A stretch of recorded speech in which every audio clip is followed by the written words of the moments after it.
À la fin de ce parcours, peut-être que tu te demandes encore si ça vaut vraiment la peine. Parce que venir à la messe le dimanche matin, c'est fatigant, il faut se lever, on a envie de faire autre chose, on a envie de traînailler, on a envie de jouer sur l'ordinateur, on a envie, et qu'en plus à la messe c'est long, on n'y comprend rien, etc., etc. Est-ce que ça vaut vraiment la peine? Permets-moi de te répondre avec une autre question.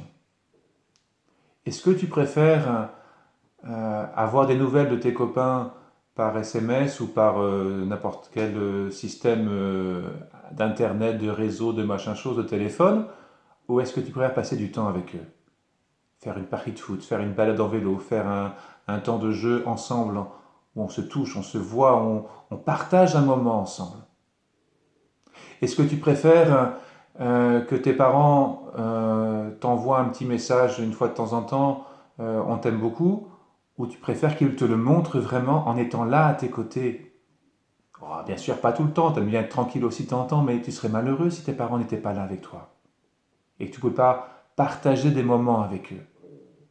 On se rend bien compte que on ne peut pas vivre uniquement à distance, qu'on ne peut pas vivre uniquement sans se voir, sans se toucher, sans être ensemble.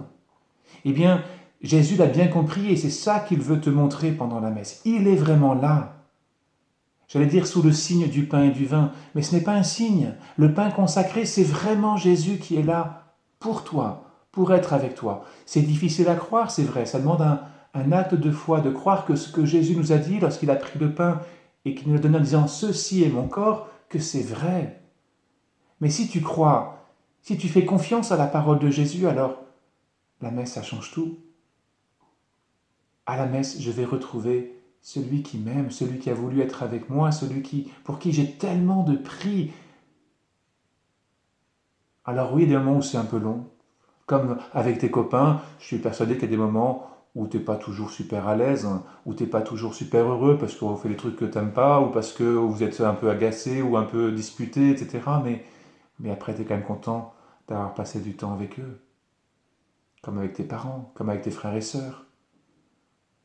Alors oui, ça vaut la peine la messe. Alors je te propose, si au terme de ce cheminement, de te demander, mais et toi, que répondrais-tu? Que dirais-tu à Jésus? Les disciples d'Emmaüs ont demandé à Jésus de rester avec eux. Reste avec nous, Seigneur. Alors je te propose de pouvoir écrire une lettre à Jésus, où tu lui exprimes ta prière, où tu lui dis ton désir peut-être de, de l'accueillir, de le recevoir dans la communion. Alors si tu as déjà fait ta première communion, tu peux lui redire clairement pour faire grandir ton désir et ta soif, ta faim de lui, de sa présence, pour le jour où on pourra se retrouver pour la messe. J'espère le plus vite possible, même si ce n'est pas gagné.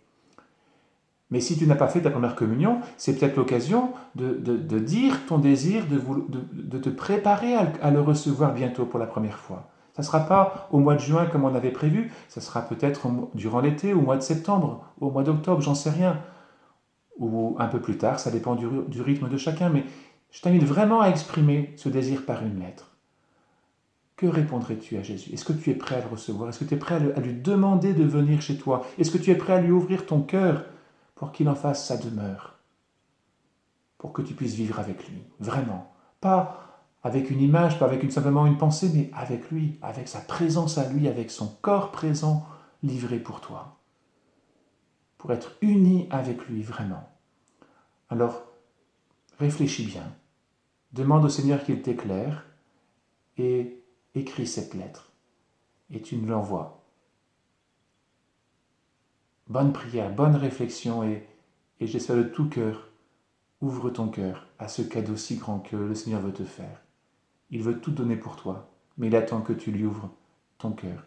Jésus va faire semblant de s'éloigner, parce qu'il attend ta réponse. Que vas-tu lui dire? Est-ce que tu es prêt à l'accepter, à l'accueillir?